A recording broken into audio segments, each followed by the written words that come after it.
Well, hello, everybody. Yay! Oh, yay!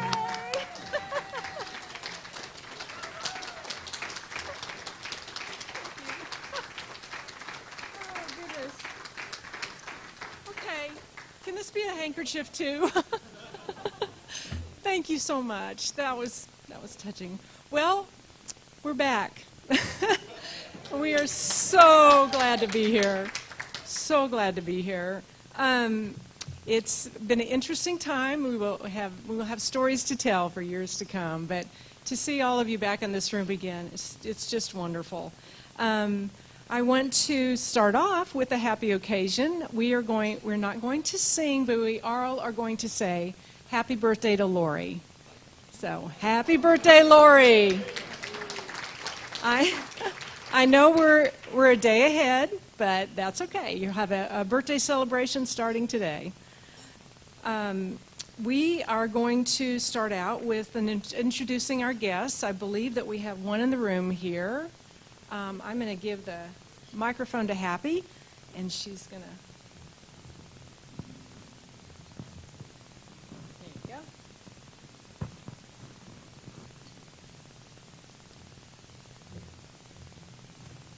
Stand up, please. Thank you.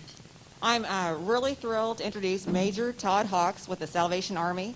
He is a former Rotarian. He moved here in June from North Carolina. We are thrilled to have him here today. Thank you. That's great. Thank you, Happy. Carl, you're up. We're going to please stand for us. Oh, hang on. Oh, we have another guest. I'm so sorry. Right. We sure do. All right. Stand up. Happy to introduce my wife, Micah. Yeah. Thank you, Micah. Wonderful. There we go.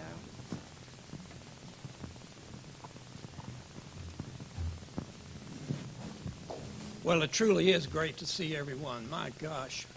And let me say on behalf of, and pardon my scratchy voice, but the ragweed has really got a hold of me, and it's not been fun. On behalf of all the past presidents, we're sure glad that this happened to you and Richard and not us. But you've done a great job, both of you, and we owe you a debt of gratitude for keeping this club moving. Thank you.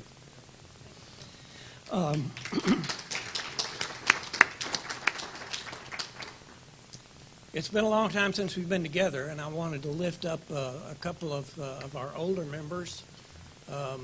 But before we get close to home, I'd like for all of us to keep in our thoughts and prayers what's going on in Washington right now. No matter what side of the aisle you're on, I don't think any of us would wish that any ill will towards the health of our President and First Lady and their family. So let's do keep them in your prayers. But closer to home, I did talk to Sue Colley today. CC and Sue are doing great. CC doesn't know how to clear out his voicemails too well on his cell phone, so if any of y'all have tried to call him and it goes immediately to the mailbox full, that's why. Keep trying. If you want to get hold of him, wish him well, keep trying. If he sees it ringing, because sometimes Sue said he doesn't put his hearing aids in either, so you'll get him and you can wish him well. We've also talked to Orville's wife, and Orville Salmon is doing well. Cece, by the way, will be 98 next year. Orville will be 96 at the end of this month. So, but he's doing well also. In addition, we've had a new member, Robert, is it Fried or Fried? Friedline. Robert Friedline had a small, what was it, an aneurysm. Let me just read what Alice sent Barb. And so a prayer concern for Roger Friedline, one of our newest members. Last Sunday, Roger was diagnosed with a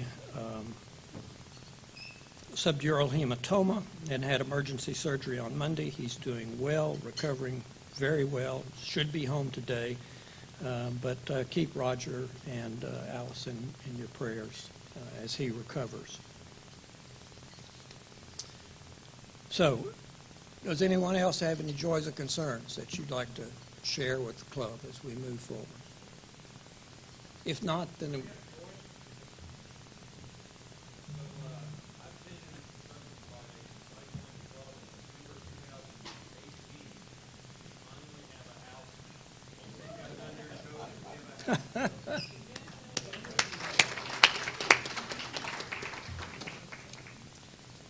Then if you'll bow your heads with me as we go to our God in prayer. O God of Abraham, Muhammad, and Father of our Lord Jesus Christ, our hearts are lifted today as we gather here in person for the first time in over 6 months.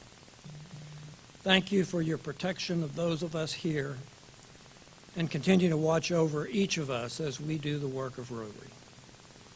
Wrap your loving arms around each of those mentioned today in our joys and concerns, and continue to bless our officers and board as they lead this club so admirably.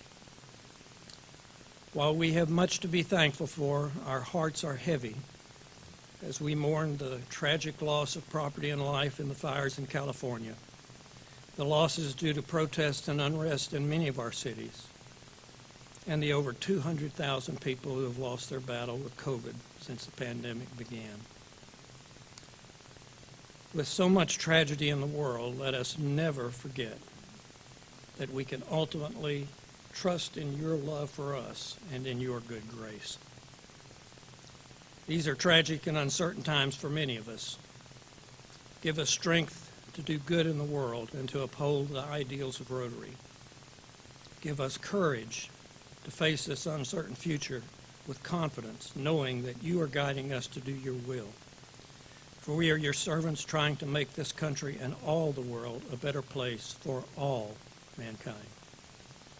Give us wisdom to listen through all of the noise surrounding us in this turbulent time and make decisions that reflect who we are as a nation and as Rotarians living the four-way test.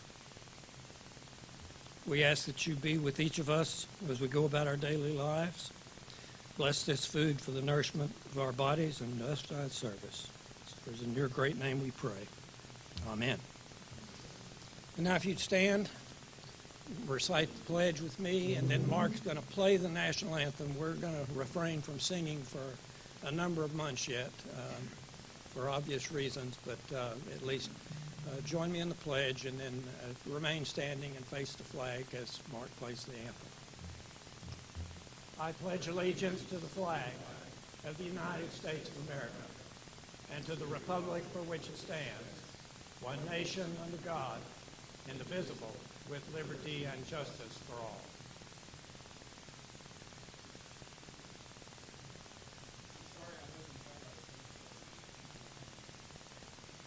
Okay. Everybody just imagine it in your heads, and you may be seated.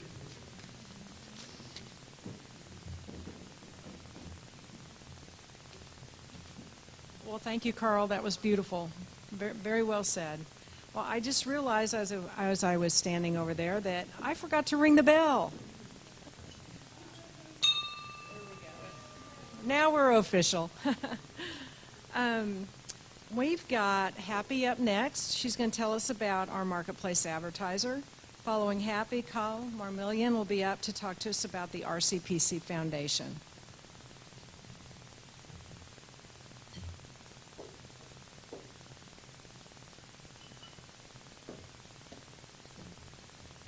Good morning. Happy Friday. It's great to see everybody.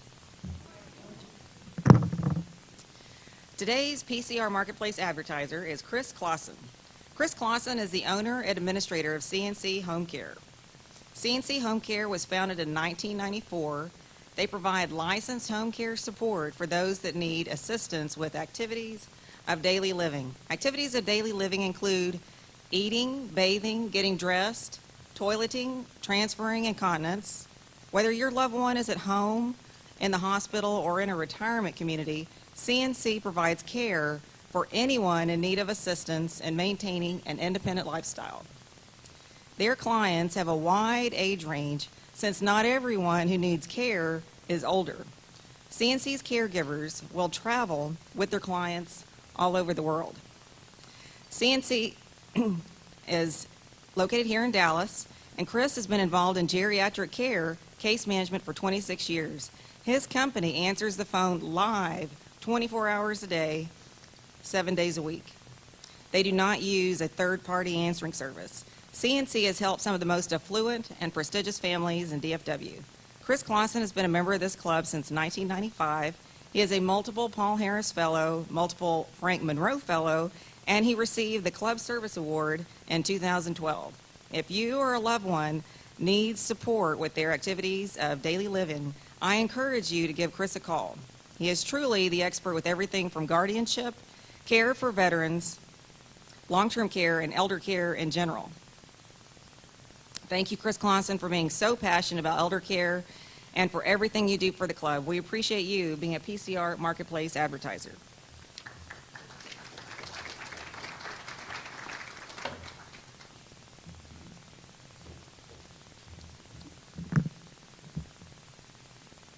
Hello, everyone. Good to be back. Just a quick update on the RC PC Foundation Fund. Currently, we are just above 1.5 million in monies, and so we ask that you continue to donate to our fund where you can, and especially on the month of your birthday. That's an excellent time, and we like to follow up and give you a reminder to donate.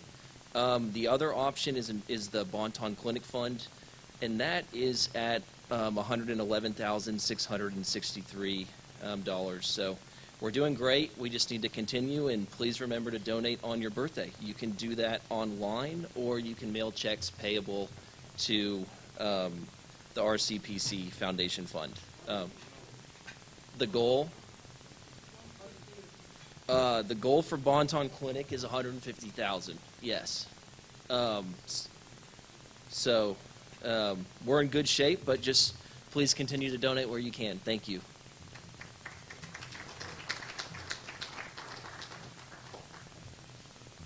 My goodness. Good job, Kyle. We have got a new member to introduce. So even though the year is, we haven't seen each other in person, we've really been fortunate to been adding some new members recently. We're going to introduce one today. If I could ask for Sean Foster and Mark McGuffin to come forward, please.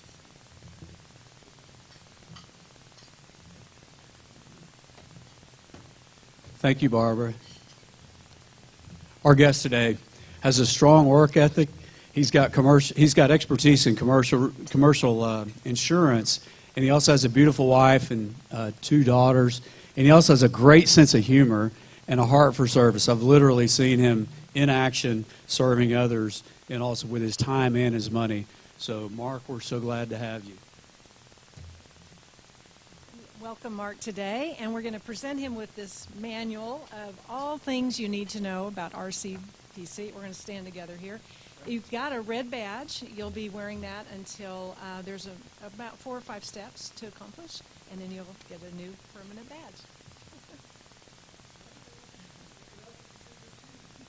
That's right. So, Mark, you'll come back up in a couple weeks and do your new member speech, and we'll learn all about you. All right, thank you.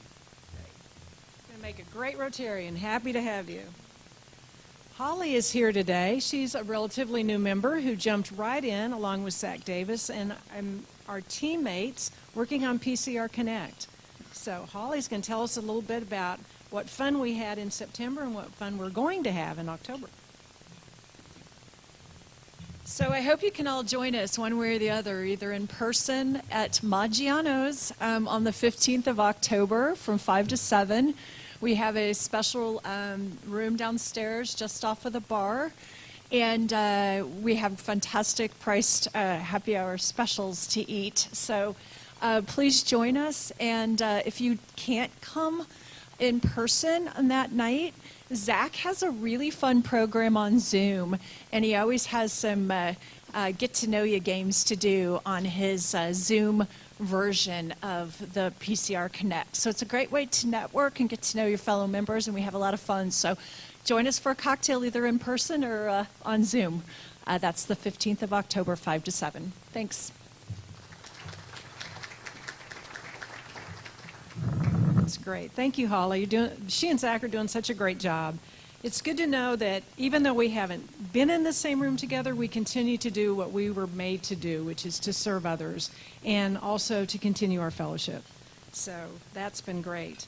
I'm just going to run through a few quick announcements, and then we'll get to our speaker, Jessica, today.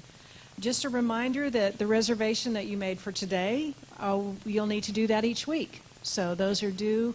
Do those online just like you did, either an eater or a non-eater, by Wednesday at noon for the eaters. We appreciate that. And boy, does Maggiano's appreciate that. We're so happy to be back.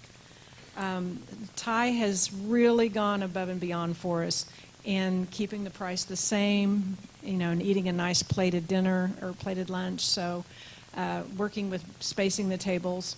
So we've got a great partnership with them. If you are not able to join us, or if you aren't in the room with us today, everyone waves hello to you that are watching us on our streaming version, thanks to Mark Neese. We will continue doing this. It'll be on our YouTube channel. So hello, everybody virtually out there. We are excited now that we're here. We've got 2 new banners. They were awarded at the District Awards ceremony. So during President Richard's year, we were awarded with the Communications Award, which is really a lot of it thanks to Mark Neese and Sync Lab Studios. We didn't miss a beat when this started in March. He had Richard and then Happy in his studio, continuing our meetings each week. So we thank you, Mark.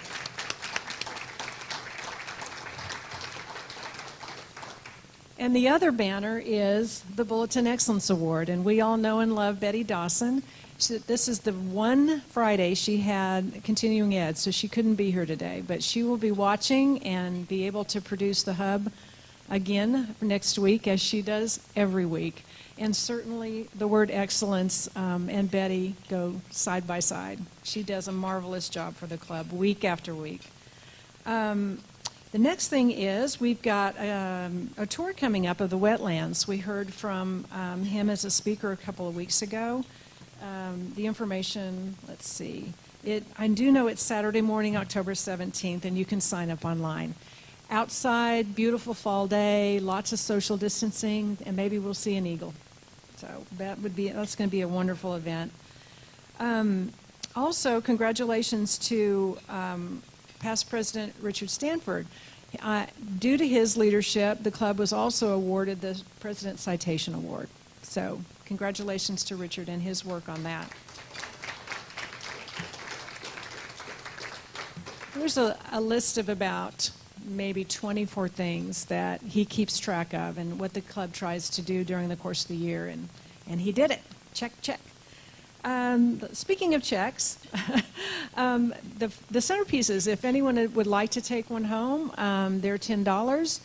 I have a baggie for you to put the leaves in, so you get the leaves and the sweet little pumpkins. So if you would like to do that, Philip, our treasurer, is in the room, and we'll accept your cash or checks. He's right up here. So come up and get a baggie for the leaves. Let's see. Make sure I'm not skipping anything. One last thing, I'm going to ask for Lee Wagner and Pam Carvey. They are the co-chairs of our Bonton Medical Clinic fundraising efforts. If Pam and Lee. Susan Harris is our club member from Atmos Energy, and she stopped in the room before the meeting started. She's not able to stay, but she handed me what is not an empty envelope. It is an envelope with $10,000 check in it. 10,000? I think. It's 5. Oh wait, I might have that wrong. Pam, it's 5,000, but we can still applaud for 5,000. So who will match? Yes, 5,000. And would you, Lee? There you go. Congratulations. There's lots of exciting things happening at Bonton, and we are going to be getting an update from, I'm not sure if it'll be Stephanie, but in the next few weeks of what's happening in terms of the the building of that medical clinic at Bonton. So work is in progress. So with that, I am going to call on BillSleeper, who is just going to walk on air on his way up here to introduce his daughter, Jessica.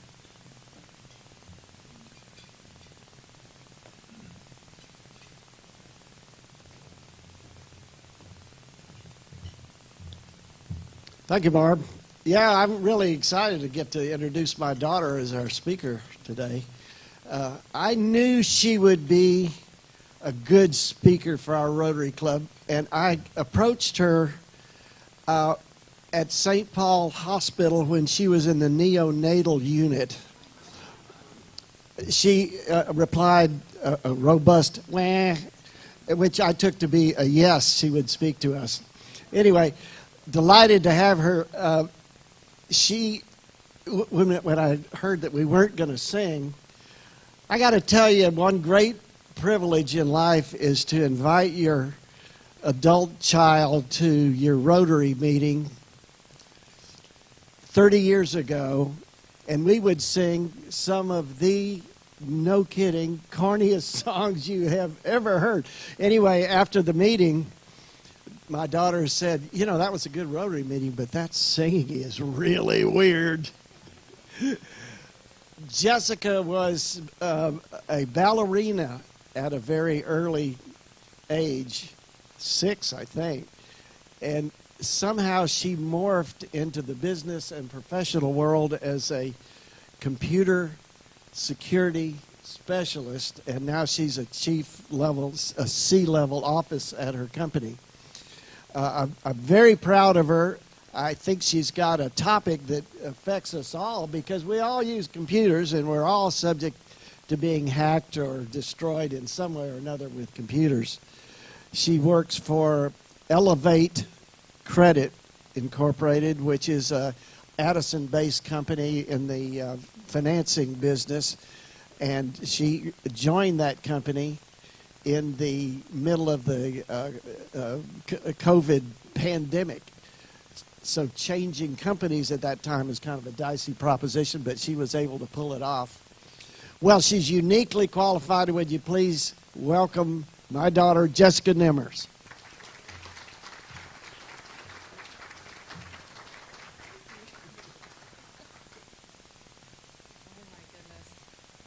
I would not doubt that Dad would give me a great introduction, so thank you, Dad, so very much. Okay, so usually at work, they're like, "Oh gosh, don't put her behind the podium," because number one, we usually can't see her back there, but number two, she's a walker. So I'll try to stay put, but I'm usually a walker when I'm presenting. But I'm really excited to be here, and yes, cybersecurity is top of mind for individuals, for businesses, lately for educational institutions, government offices. Unfortunately, cybercrime is an equal opportunity business right now, and it is a huge business for cyber criminals. But the good news is it keeps people like me employed as well. So, and it's never a dull moment. So, just a quick introduction about me. My dad was right, and so I am the Chief Security Officer at Elevate, and I've been in IT now for a little over 20 years. So I was a professional ballerina, and I made the leap into IT. A lot of people like to ask me how I made the leap. And I just absolutely fell in love early on with security, and I was with Perot Systems for 14 years, and they were a beautiful Tier 1 data center, and I just absolutely, the minute I walked into the data center and I started taking some of our customers through, I just said, you know what, I think that's what I want to do. So I did a few other things. Pro Systems wanted me to run a training organization. So I did that for a while. I had a global training team and got to manage teams in India, Romania, Mexico, and the United States. And I actually was one of the founding members of Pro Systems Mexico. So that was a lot of fun. But I finally pivoted back full time. And, you know, former professional ballerina, but honestly, my greatest coolest thing about me is that I am BillSleeper's daughter. So that's my claim to fame today, guys. I walk down the hall and people say, "Oh, you're BillSleeper's daughter," and I say, "Yes, I am." And this week, this presentation is actually topping off a very exciting week for me and 23 other women leaders in the Dallas-Fort Worth area. So I was recognized as one of the top 24 women in technology by the Dallas Business Journal, and that article just came out today. So I was really humbled and excited. So thank you. Okay, so a little bit about my company. We are what's called a fintech company, so we're not a bank. We provide the technology for banks that we support to originate loans.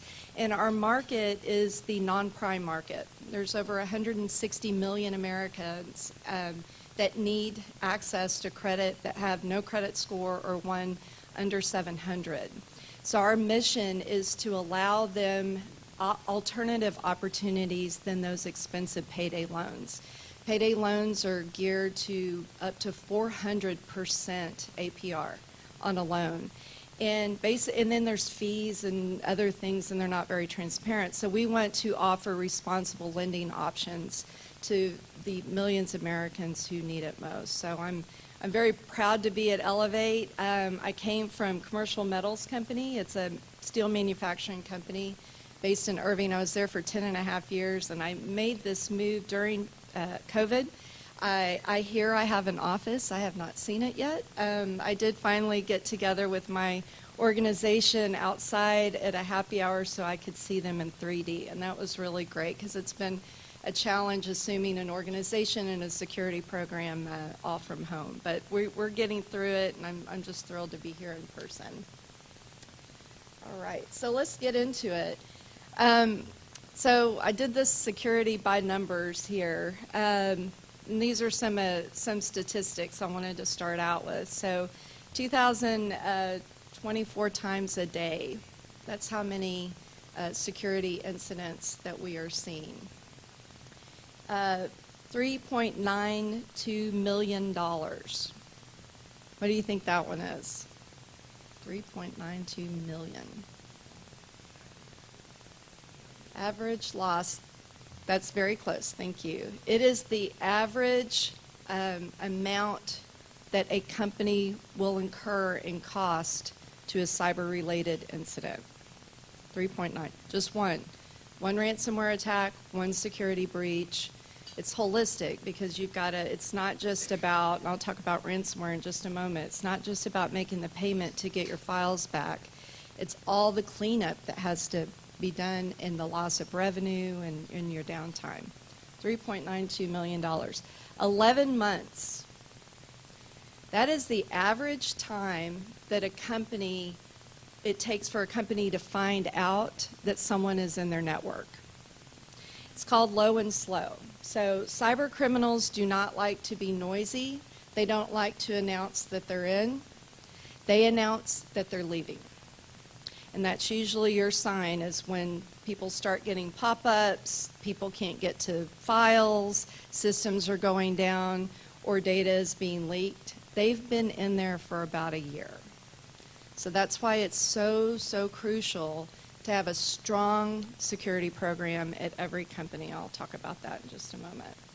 43% of companies that are getting hit are small to medium businesses. The cyber criminals are still hitting the big ones, the Fortune 100, Fortune 500 companies.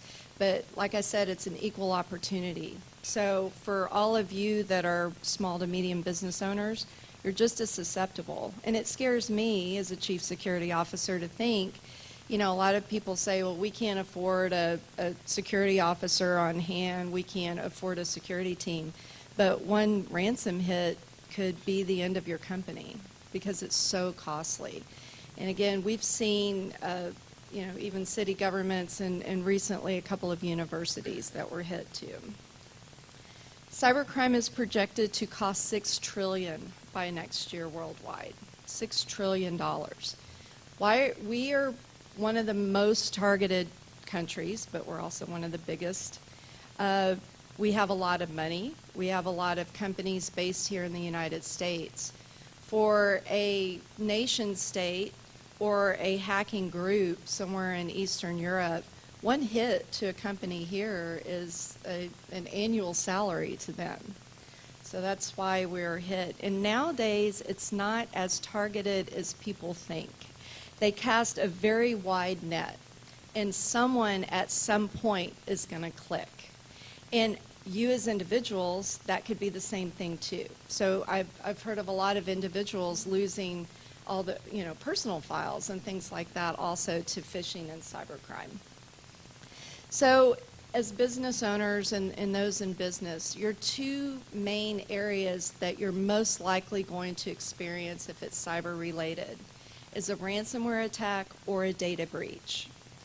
The problem is nowadays, really we've seen it more in 2020 than I have in past years, is cyber criminals said, you know what, some companies are getting smart, and I'll talk about backups in a minute, but they're starting to back up their information, and then they're restoring from backup, and they're saying, no, we're not going to pay you that ransom, which I always say it's best not to pay the ransom, right, because you're funding cybercrime. Well, now they take a little bit of data, and they hold it out here on the dark web, and you say, fine, I'm not paying you, I'm going to restore from backup, and they say, yeah, but you still have to pay us, or we're going to expose this really sensitive information. So now they are combining not only a ransomware attack, but also a security breach. And that's what we're seeing, again, on average, $3.92 million per hit. Ransomware. Garmin was recently hit. Have you guys heard about the ransomware attack at Garmin? Yes, some of us like to, track our exercise, track our steps, and things like that. Garmin was hit. It was a global outage. Their help desk, no one could call in. They couldn't get to their website. No one could check their logs. But here's the hardest part of it, and I had no idea that Garmin provided this service. It's an air traffic service, and so pilots have to check in before they can fly. They have to submit their flight plans.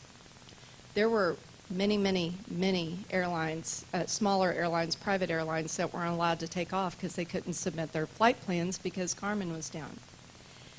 Garmin negotiated a $10 million ransom to get their services back online. They were down over 4 days. $10 million. That doesn't mean that they're gone. You pay cyber criminals, they know you're going to pay. They're going to leave something in your system, a back door, to allow them back in. Same thing happened 2 years ago in Baltimore. The city of Baltimore paid the ransom. They needed to get back into their systems. They couldn't arrest anyone. They couldn't prosecute anyone. They couldn't get evidence. Everything in the police department, all of those areas were locked down with ransomware. So what they did was they said, okay, well, we're going to pay and get it back. Well, what happened a couple months later? They got hit again.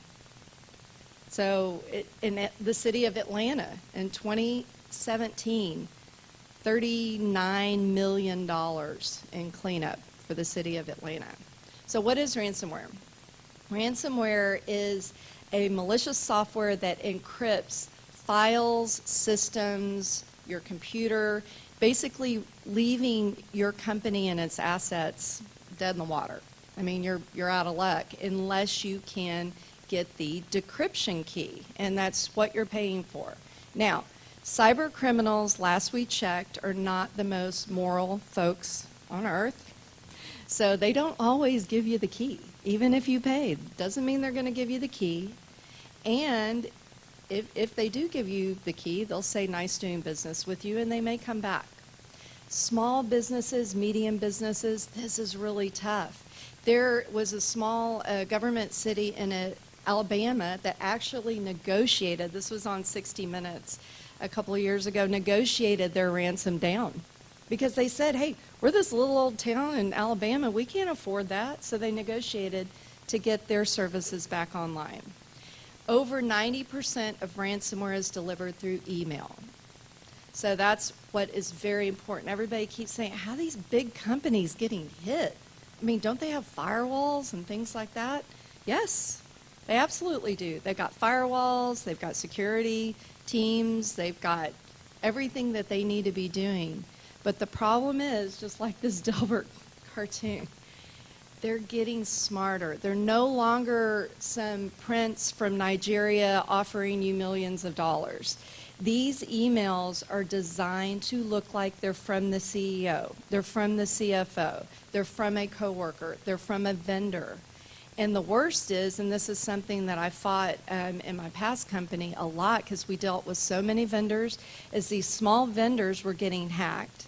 And the email was the hacker, but it was actually coming from that person's email account. So it was a legitimate email. It was legitimately from them. But it contained the malware that when it was dropped, it starts spreading through the environment. And it's not a slow process. It's a click on land. It's kind of a, when you log in, it triggers it and everybody's computers get locked up. So what can you do in business? One of them is phishing awareness. A lot of people are asking me to come in, talk about their strategy, you know, how are our servers, you know, are they segmented behind firewalls and networking and things. The first thing I ask is, what are you doing to teach your folks about phishing? What are you doing to test them? We test. We send phish tests every single month. It's bad when you get like me and you get busy, and now I'm over 50 and I fall for my own phishing because I set it up a long time ago. Yeah, I was like, oh wait, that was me. So that's when you're calling your organization, you're saying, do not tell anyone I just clicked on my own phishing email, swearing to secrecy. But so that's the number one thing. And then there's just basic updating and patching and things like that that can be really powerful. A lot of people don't realize that security programs can be really expensive, but there's some really important things you can do. And the number one thing is phishing awareness. So let's talk about some other things you can do to protect your company. Again, train your employees, train your employees, train your employees, talk about it. And this is a thing, it still might be from the email account of the person that you work with. If anything seems strange, pick up the phone and call them. Never, ever respond to an email. Bob, why did you send this to me? Always say, you're talking to the hacker, don't do that. So always pick up the phone. That's very, very important. MFA, multi-factor authentication or two-factor authentication. You guys are probably already experiencing it because most banks have started using that. And that's where they're going to send you the text to your phone and then you got to type in the code. There are so many areas in business now that focus to the internet. You connect through the internet, especially Microsoft Office 365. You must put multi-factor in front of that. Hackers steal your credentials by tricking you into entering your password, and then they come right back in because they know your company is a Microsoft Office 365 customer. They'll be right back in. I've fought that for years. Put MFA in front of it. The hacker might have your password, but they do not have your cell phone. It makes it much harder. And I'm going to put that on the other slide too. As an individual, turn it on Amazon, turn it on PayPal, turn it on your bank, turn it on wherever you can. MFA is very powerful. It's also called two-factor authentication. And usually on that security, the security site, like Wells Fargo, and it'll say security, it'll walk you through how to talk or turn that on, or you can also call the customer service representatives. Let me see, I'm trying to see my own thing. Oh, yeah, your servers and your PCs. Any time that it says, would you like to update on your PC, say yes, yes, I do. Every month, Microsoft publishes patches. And a lot of companies, again, say, we don't have time to patch. I say, do you ever change the oil in your car? Well, yeah. Well, you have to update the patches on your servers and your PCs, too. It's the cost of ownership. But companies do not patch. And what those patches are the patches for the things that the hackers have discovered that they can hack into a company. Those are called vulnerabilities. So we scan every single day for vulnerabilities, and sometimes, like 2 weeks ago, there will be an announcement, active hack with this vulnerability, and we say, patch it now. So patching is just one of those things. It's kind of like making sure your doors and your windows are secured before you leave town or something like that. Always check the patches and the updates. And then your data. You got to back up your data. Again, and I'm talking as a company, you've got to back up your data, but your data has to get offline. So there are two different backups you do. You back it up, and then you send it offline. And then you got to keep doing the incremental. The reason why you send it offline is hackers are smart. And the first thing I'm going to do once I email you, you let me in by clicking on the link on the phishing email, and I'm going to drop in, and I'm going to take control over your computer and start walking through your network, is I'm going to find your backups, and I'm going to encrypt those first. So you can't restore from backup. If they're connected to your network, I'm going to get to them. So that's a really important strategy. And again, there's a lot of security companies that can help you and talk to you about that strategy with backups. But the backups are key because, again, if you get hit, at least you can restore from backup and you haven't lost all that valuable data that is your livelihood for depending on your company. At Elevate, we deal with millions and millions of records of data in our databases. So I am protecting our data and our customers' data. It's very, very important. I noted on the bottom here again, a lot of people say, well, I can't afford a security officer. I can't afford a security team. I got like 2 people doing IT. There are managed service providers out there, and they are worth your cost. So think about that. Again, average ransomware attack, $3.92 million. Can you pay $80,000 to $100,000 a year to have an outside group at least kind of watching your shop and helping you with your cyber hygiene? The answer is yes. I would always, always recommend that. If you ever have any questions, I have a little handout that I sent that we can email to all of you too after this presentation about this. Okay, let's talk about your families too. Teach your kids, teach your parents, teach everybody about phishing. If the email looks strange, don't open it. Don't click on it. Don't open the attachment. Facebook keeps getting hacked. It's because you're using a short password and you've been hacked somewhere else, and that password in your email are up for sale on the dark web. Use a different password for every single site you go to. Adding an exclamation is not a different password. It has to be a totally different password. Yeah. One of my girlfriends, I went to Ursuline here in Dallas in high school, so one of my high school girlfriends messaged me on Messenger and said, oh my gosh, I need your help. Our bank account was hacked. I said, how'd they get in? She said, through Instagram. I'm like, what?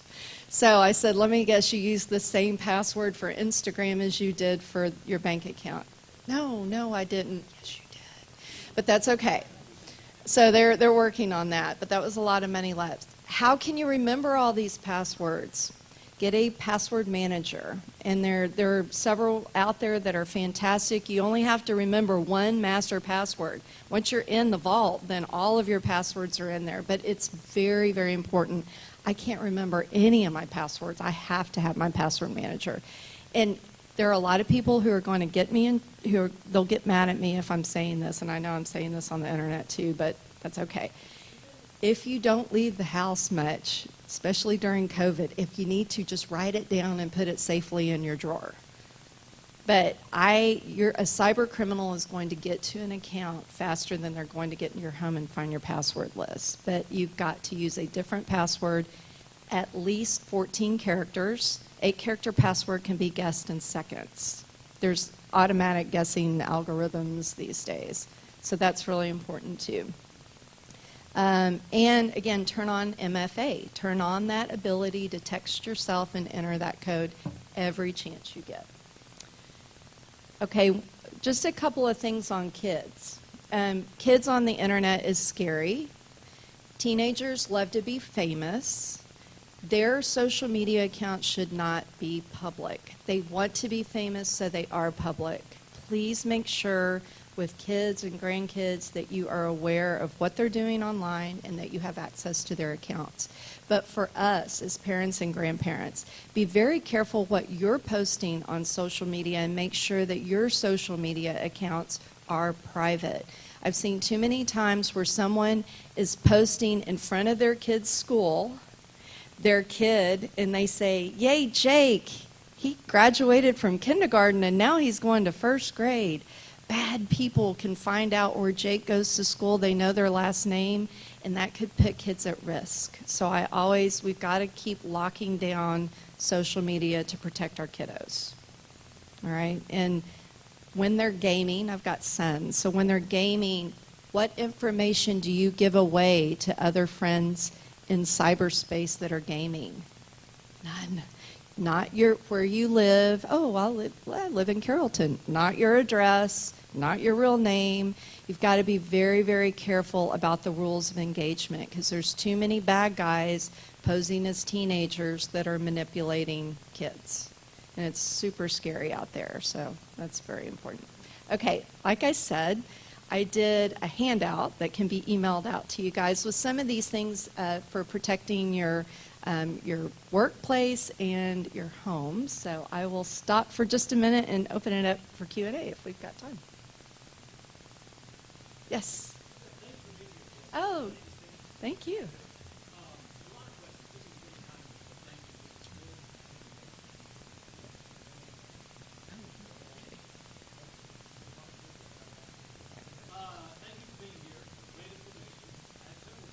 Yes.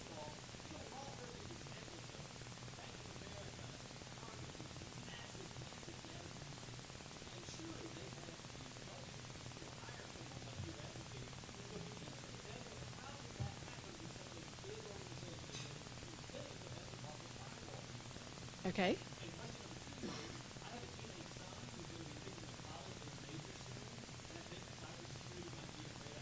Yes. Okay, let me start with the second question first. Cybersecurity and a great education for cybersecurity. University of Texas at Dallas, UTD, has a wonderful cybersecurity program. We work with them closely, and we've got some real talent coming out of that. If your kids want to know what to major in, cybersecurity. If they want to know what they're going to make a whole lot of money doing, pen testing, penetration testing. So we need pen testers. They make a lot of money. If your kid's wondering, hey, what should I go into? I always say cybersecurity. And I mean, but cybersecurity is like being a doctor. There's lots of specialties, but pen testing is really exciting if they like to hack. Those are called white hat hackers. The bad hackers are black hats. And then there's gray hats, too, that kind of go both ways sometimes. So, okay, so question, how did Target, how can Bank of America, how can Garmin, how can these huge companies get hacked? Humans. It's the human factor. You can have every single firewall up. You can shore up every single patch. But if a human does something, like click on an email, downloads an attachment, puts a server that faces the internet and the credentials are admin, we have to get it right all the time. The hackers only have to get it right once. Now, Target was a while ago. That was 2016. Target actually got hacked through their HVAC provider. So here's the other thing, and you brought up a great point with the Target. If you are connected to a vendor, if you have a third party that you're connected to and they get hacked, they can come in through that door. We call that third party risk, and I manage that all the time. So that's really, but yeah, it's the human factor that's it. That's why I take a little bit different approach than a lot of CISO, Chief Information Security Officers. I'm a Chief Security Officer because I have physical security too, but we're called CISOs. A lot of CISOs, go straight for the technology stack, and I say, what are you doing to teach your people about phishing?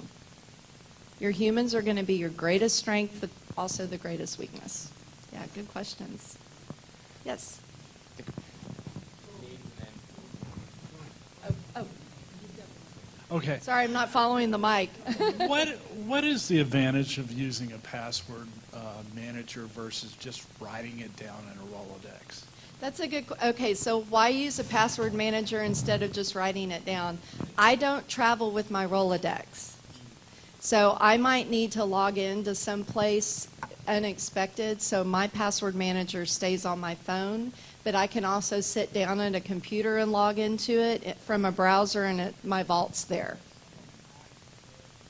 Could someone hack the password manager? They could, but those companies that's their business, is to use the highest level of encryption for your vault, and they're watching it very closely. The risk is much lower to put it there than to use the same password across. I mean, the lowest risk would be, yes, write it down and don't let anyone ever know it. Make sure it's 14 characters and turn on MFA. But for us that are so mobile and we're always, running around, the manager should travel with you, so you should be able to get to it from your phone. Plus, you're going to have to get that text because you've got MFA turned on, so it's kind of all right there. Yeah. Okay. So I was wondering, we've talked a lot about email, but is there any advantage to using Firefox versus Google or Edge or another search engine on your laptop or your computer? Okay, that's a really good question. This is just Jessica Nemmers' opinion. Okay, this is not an official cyber posture. Google and Microsoft have both invested heavily in their cybersecurity. Google has some really good analytics for security, and that would probably be my first choice. Firefox would be my last choice. But again, you can be using Google, but if you're 3 versions behind on the browser, it's very unsafe. So the trick is you have to keep everything updated because, again, they're always 1 step behind the hackers, but you don't want to be 10 steps behind the hackers because that makes it too easy. Yeah. Yes. So my question is regarding social media. You said we shouldn't have it public. If you're not posting anything that you don't care that the world knows, what's the risk? Is there still a security risk? Okay, that's a good question. Thank you for that clarification. Yeah, one of my social media accounts is public for a reason. So yes, if it's intentionally public, I think it's just your personal social media where you're sharing photos of your kids and where you've gone on vacation and things that you wouldn't want someone to know about you, that should not be public. But yeah, LinkedIn is public for a purpose. I'm very active on LinkedIn, and I have one other site that's active, but it's intentional. So, yeah, thank you. Okay, this is a question from a non-techie. Okay. I use Chrome. Okay. And so, when I put a new site and I put a password in, and they say, we'll save your password, which I do. Yep. So that I don't have to go to my little cheat sheet. Is that still safe to do? I'm going to give that a 6.5 out of 10. It's encrypted. If you're keeping your browser up to date, yes. But it's best if you use a password manager instead of letting it manage your passwords for you. But again, that's your phone.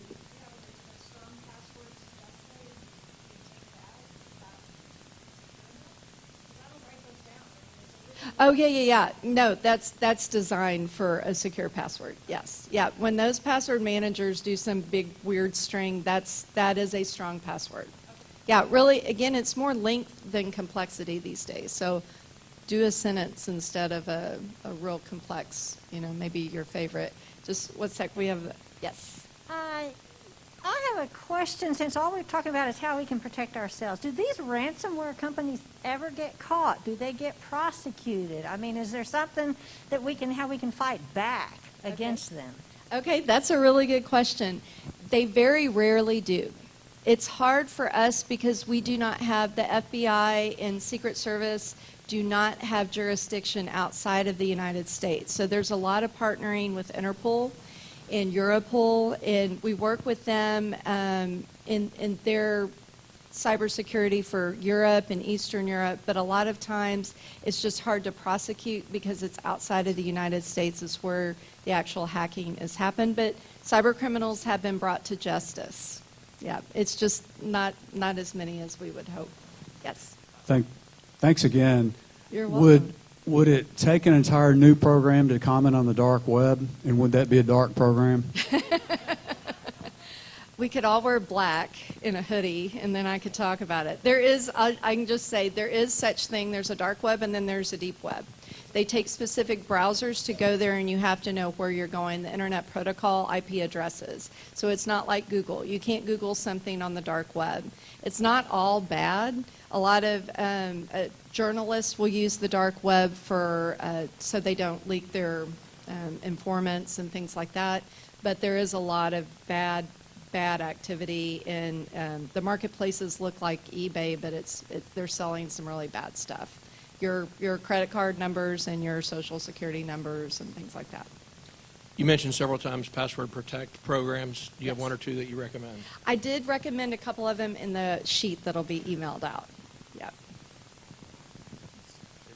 All right, thank you guys so much.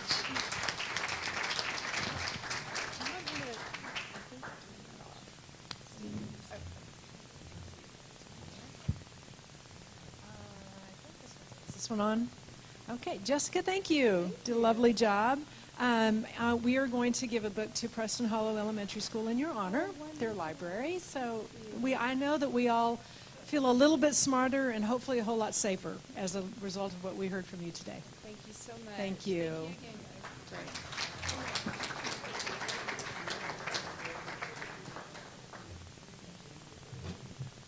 Well, that was wonderful. I want to thank everyone for coming today. I think it was a wonderful program, and I know that I certainly feel the love in the room, and I hope that each of you do as well for your fellow Rotarians. We are going to look forward to next week. Hopefully we'll be back. Hopefully y'all will come back. We're going to hear from Diane Stenman Busby. She's with Hope Cottage, and Jeff Sheehan will be the chair of the day. And again, just a reminder, if you want to take home a centerpiece, the pumpkin and the leaves, I've got baggies, and Philip is sitting right over here. They're $10.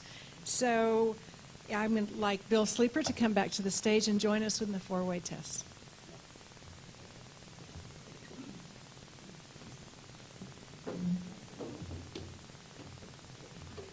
All right, the four-way test of the things we think, say, or do. First, is it the truth? Second, is it fair to all concerned? Third, will it build goodwill and better friendship? Fourth, will it be beneficial to all concerned? Oh, boy. He knows this. I've been doing that for a long time. Thank you, Mark. Good job. So it's not just me? No, it's not just you. You have a lot to be proud of.